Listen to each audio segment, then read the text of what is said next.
tarde na nostra cooperativa, ela é a cooperativa mais antiga do Brasil em atividade.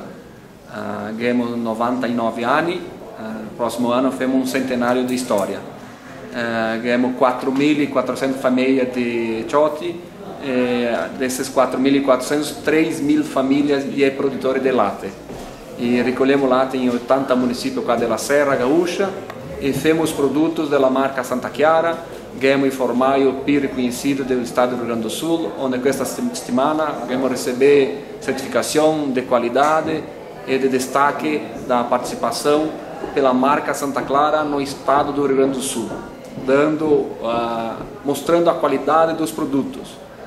Loro, enquanto la Santa Chiara, há 31 anni, ho iniziato a fare metterento nella sacola in supermercati, compra e dopo andiamo crescendo la cooperativa até chegar à função de diretor.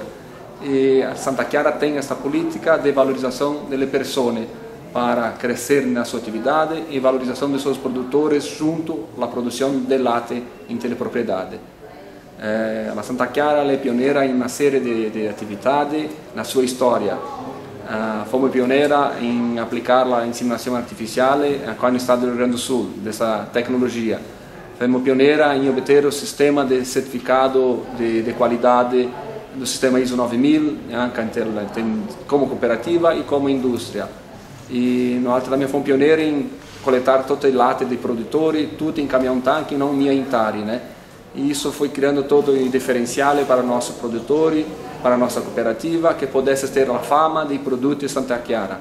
Nossa cooperativa, além do latte, lavora também com i suini, abbiamo comércio que é para supermercati, mercado agropecuário que é para fare atendimento associado na parte agrícola, temos 100 distribuidores, temos 3 unidades de granja de suíno e de porci.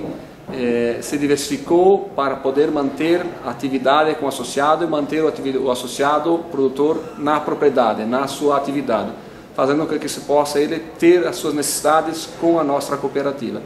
Desse jeito, a Santa Chiara ha formato sua história e é preparada para muito mais anni à frente anche. Grazie, abraço a tutti quanti.